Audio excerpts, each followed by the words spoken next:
있습니다. 오늘은 잠언 9장 말씀을 함께 나눕니다. 그별 말씀을 제가 읽을게요. 지혜 있는 자에게 교훈을 더하라. 그가 더욱 지혜로워질 것이요 의로운 사람을 가르치라. 그의 학식이 더하리라. 여호와를 경외하는 것이 지혜의 근본이요 거룩하신 자를 아는 것이 명철이니라. 매 순간 지혜를 선택하십시오라는 제목으로 말씀을 나누도록 하겠습니다.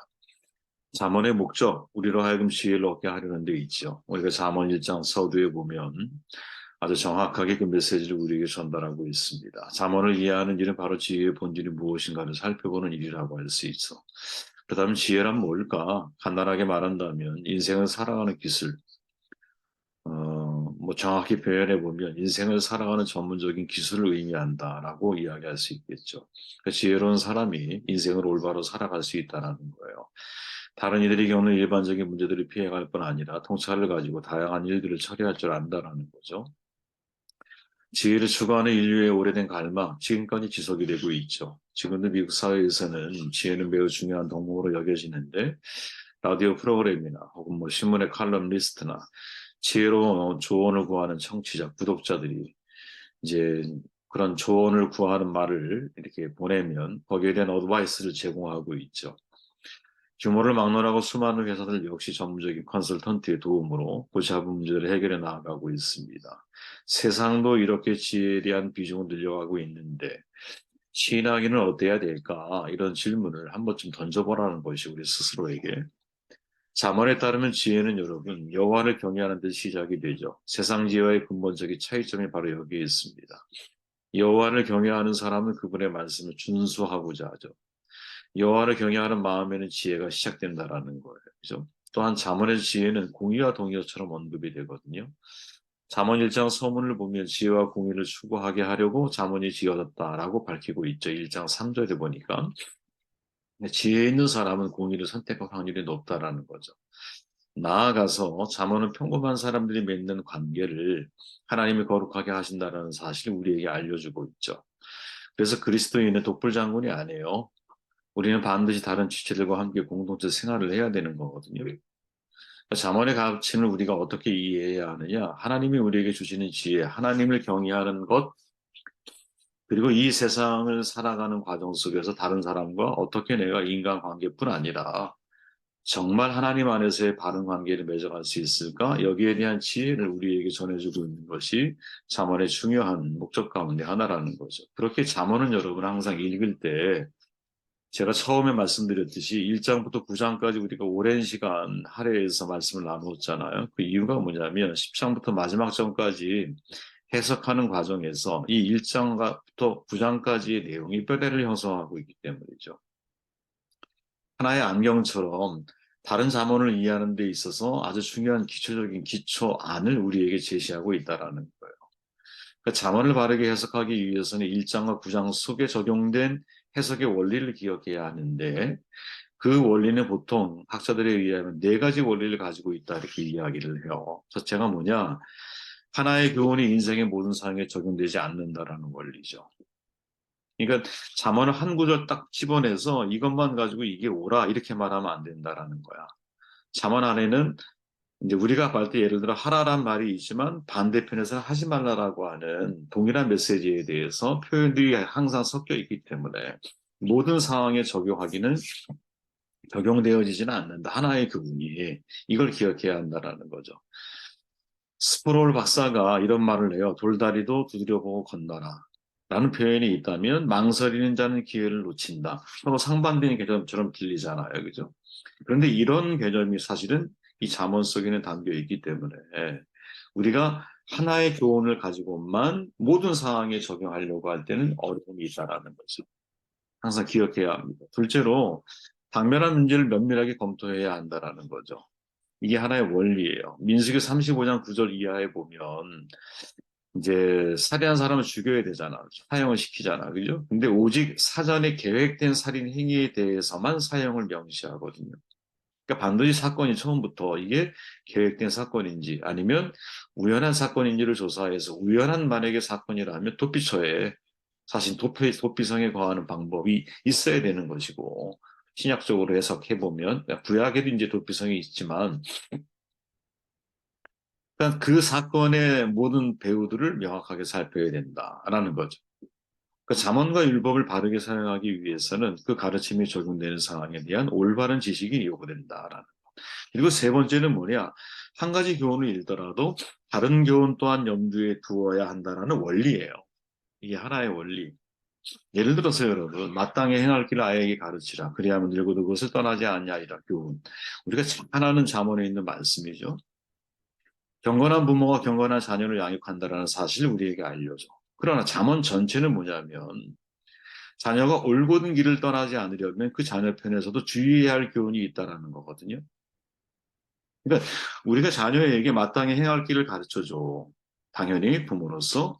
근데 잠언에는 반대편에 뭐가 있냐? 자녀가 자녀로서 주의해야 할 교훈들이 그 속에 잠언 속에 담겨 있기 때문에 어느 하나 가지고 전체를 다 우리가 이야기하는 것처럼 이해를 하면 안 된다라는 거죠.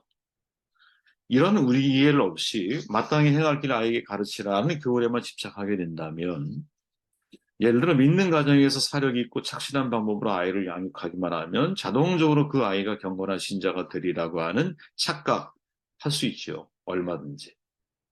그런 착각을 하면 안 된다는 거지. 왜? 그것만 기록된 것이 아니기 때문에. 그죠? 그러니까 마땅히 행할 길을 아이에게 가르치라라고 하는 교훈은 그 외의 다른 교훈과 함께 염두에서 읽어질 때 그때 이게 완전해질 수 있다라는 거죠.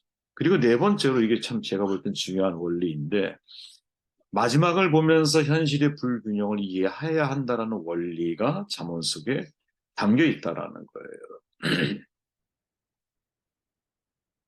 잠언의 많은 교훈들 여러분, 의로운 삶을 살고자 하는 하나님의 백성이 어려움을 피하고 타인과도 화평하게 살아간다고 말을 해요. 잠언 12장에 보면. 하지만 경건한 사람들이 결국에 재물과 영광과 생명을 얻게 된다고 하더라도 우리 모두는 현재 고통을 당하고 있는 죄의 일꾼이라는 사실 또한 알고 있다라는 사실을 잊으면 안 된다라는 거야. 잠언이 현실을 간파하고 있다라는 거거든요. 조금 더 쉽게 말해보면 하나님을 내가 경외하지만 가난하게 살 수도 있다라는 거예요.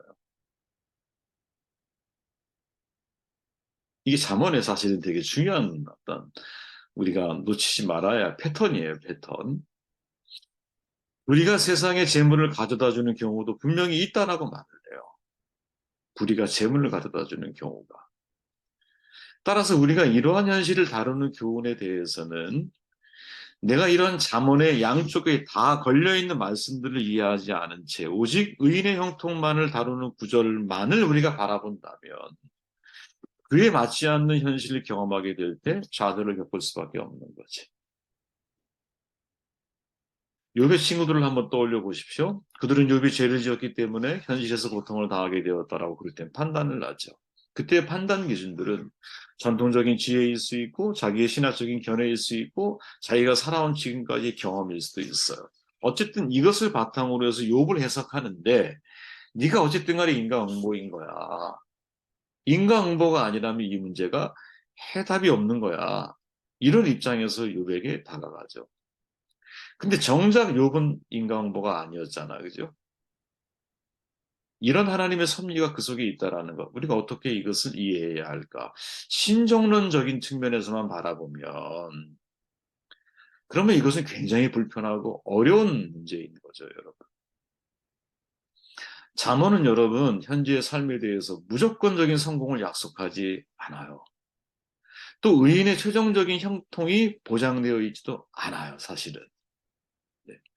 내가 하나님의 지혜를 가지고 공의롭게 이 세상을 내가 살아간다 할지라도 나의 삶이 힘들고 어려울 수 있고요. 세상적인 시각에서 놓고 볼 때 실패인 것처럼 보일 때도 있어요. 분명 여러분 악인이 멸망하는 때가 있다는 것을 강조해. 그런데 그때가 언제야? 마지막 하나님이 우리가 하나님 앞에 서게 되었을 때. 즉, 아까 제가 말씀을 드렸지만 마지막을 보면서 오늘의 불균형을 이해해야 한다라는 원리가 잠언에 담겨져 있다라는 거죠.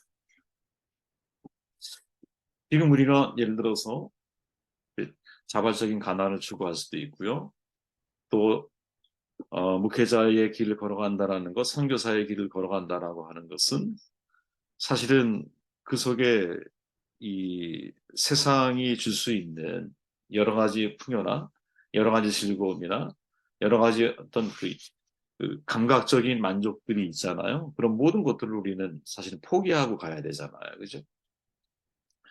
그러니까 상대적으로 세상이 우리를 바라볼 때, 세상이 하나님의 사람들을 바라볼 때는 실패한 사람일 수 있거든요. 그죠? 평생 집 한 칸 마련하지 못한 삶일 수도 있거든요. 그러니까 누가 봐도 이렇게 보면 가치 없어 보이는 삶을 살아온 것처럼 보일 수 있거든요. 거기에 여러분 우리가 현혹되면 안 된다라는 거지. 진짜 이런 일에 부한해 동하면 안 되는 거예요. 세상은 여러분 사는 대로 생각한다고 말했잖아요. 우리 그리스도인들은 여러분 생각한 대로 살아가야 되는 거예요. 이때 우리의 생각은 뭐냐? 하나님이 내게 하라고 주신 일이 무엇인지를 정확하게 분별하는 일. 하나님이 내게 주신 사람들이 누구인지를 찾아내고 그들과 함께 아름다운 동역을 이루어 나아가는 일. 그죠? 하나님이 내게 주신 말씀을 가지고 이 세상을 당당하게 승리하며 살아가는 일. 이때 중요한 기준이 뭐예요? 마지막 때가 되면, 즉 하나님 앞에 서게 되었을 때는 지금 여기에서의 모든 삶의 부조화가, 불균형이 여러분 다 만회되는 때가 분명히 있다라는 거지. 의의 면류관, 생명의 면류관을 바라보고 달려왔던 사도 바울의 마지막 고백처럼 그때를 바라보며 현실의 불균형을 이해해야 한다라고 하는 원리가 잠언 속에 담겨 있다라는 거예요. 이것을 항상 마음속에 여러분 간직하고 살아야 한다고 봅니다. 자, 잠언 9장 오늘 본문입니다. 잠언 전체 일부의 요약이자 결론이죠. 그래서 지혜에 대한 내용이 쭉 나와요. 1절부터 6절은 지혜에 대한 예찬이야. 그리고 마지막 13절부터 18절까지의 말씀은 또 다른 여인인 미련함에 대한 설명이 이제 포함되어 있거든요. 지혜와 미련함이 모두 여인으로 묘사되고 있어요. 그래서 혹자는 여러분 이거를 전자는 지혜 부인, 후자는 미련 부인으로 설명을 하기도 해요. 지혜 부인과 미련 부인 둘 다 사람들을 초청을 해. 본문을 읽어보면 지혜 부인도 집을 짓고 짐승을 잡고 포도주를 준비하고 사람들을 초청하려고 여종을 보내. 근데 미련 부인 역시 여러분 자기 집으로 사람을 청해요. 그리고 음식과 마실 것을 준비해요. 여기서 두 부류의 사람들이 명확하게 나눠지거든요. 지혜 부인의 손님들은 명철의 길을 걷게 되고 미련 부인의 손님들은 어리석음을 깨닫지 못한 채 죽음으로 가는 사람들이야. 그죠? 사람들을 모두 불러 모아놓고 똑같이 함께 마시고 먹자고 청해. 여기서 여러분 어리셨다라고 하는 말은 지적인 모자람이 아니에요. 도덕적인 모자림을 가리키는 거. 이거 항상 기억하고 계셔야 돼요. 자, 두 부인 모두 자기에게 오는 사람들에게 보상을 약속해. 그죠? 미련 부인이 약속하는 보상은 그녀의 철학을 보여주는 거죠. 도둑질한 물이 달고 몰래 먹는 떡이 맛이 있는 거예요. 생명과 명철 반대편에는 죄를 즐기는 사망이 있어요. 근데 여기서 우리가 중요하게 봐야 할 게 뭐냐. 이 두 부인, 즉 지혜와 미련을 대조시키는 사이에서 독자로 하여금 여러분, 이 잠언 기자는 매 순간 선택을 해야 하는 결단의 삶이 우리 앞에 놓여 있다라는 거죠. 뭐를 통해서? 한쪽에 지혜가 있고 한쪽에 미련이 있는 거야. 그리고 이 둘 다 우리 모든 사람들을 초청한다고 말을 해요. 그러면 우리 입장에서 놓고 볼 땐 여러분, 내가 매 순간, 매 삶의 순간 미련한 것을 선택할 거냐 아니면 지혜로운 것을 선택할 거냐. 이건 우리의 몫이라는 거죠. 우리의 몫. 삶이 어려워졌어요, 여러분. 제가 아까 해석의 원리 말했잖아요. 삶이 어려워진 순간 우리는 어떻게 해야 할까요? 그죠? 미련 부인의 어떤 길을 선택을 해야 할까요? 지혜 부인의 길을 선택을 해야 할까요? 지혜 부인의 길을 선택을 해야 되는 거죠, 당연히. 그러면 지혜 부인의 입장에서 잠언의 메시지를 나의 삶에 적용해 보면 마지막 때를 바라보면서 오늘의 현실의 불균형을 내가 소화하고 이해해낼 수 있겠느냐. 그러면서도 끝까지 하나님의 선하심을 내가 유지하며 마음에 간직하며 살아갈 수 있겠느냐. 중요한 도전이죠, 여러분. 로버트 프로스트가 늘 말하지만 가보지 않은 길이라고 하는 시 다 읽어보셔서 다 아시잖아요. 그죠? 어느 한 길을 가면 한 길을 포기해야 돼. 그때 포기할 수 있는 길은 내가 선택한 길보다 가치가 없는 길이어야 되거든. 그죠? 그러면 우리가 선택하는 것이 과연 매 순간 지혜의 길을 내가 선택을 하고 있느냐? 이 질문을 솔로몬이 마지막 9장에서 앞으로 펼쳐질, 이제 10장부터 마지막 장까지 펼쳐질 수많은 메시지가 나오잖아요. 그죠? 지혜로운 삶을 살아가는 기술들이 나와. 근데 그 중에 저희들은 한 주제씩만 결정을 해서 이제 말씀을 한번 나누게 될 것 같아요. 그랬을 때 우리가 매 삶의 순간에 지혜를 선택할 수 있겠네요. 이 선택의 몫은 우리에게 있는, 우리에게. 우리가 매 순간 지혜를 선택하는 사람이 되려면 진짜 잠언에 있는 메시지가 우리의 마음속에 각인이 되어져 가야 되는 거죠. 저는 여러분이, 저도 마찬가지지만 매 순간 하나님의 말씀이 떠오르는 축복이기를 바라요. 그래서 그 순간순간마다 아무리 절체절명의 순간이라 할지라도 믿음을 선택하는 훈련을. 그러면서 믿음을 잘하니까. 염려를 극복하며 믿음을 잘하는 거예요. 아무리 어려운 순간에도 내가 사랑을 선택하려고. 아무리 내가 이제 이렇게 쓰러지고 넘어지고 잘못하는 사람이라 할지라도 다시 오뚜기처럼 내가 일어나는 신앙이 되려면 어떤 선택을 내가 해야 할까? 이러한 영적인 셀프 리더십들이 저 여러분들에게 잘 훈련되어지는 그런 은혜가 있기를 바랍니다. 1장부터 9장까지의 마지막 마무리는 매 순간 지혜를 선택해야 한다. 지혜 부인과 미련 부인이 우리 앞에 우리의 인생을 초청하고 있어요. 항상. 그때 나는 지혜 부인을 선택하며 인생을 살아가는, 이것이 탁월한 선택이라는 것을 마지막 순간에 우리가 깨닫게 될 것이다 라는 말씀을 드립니다.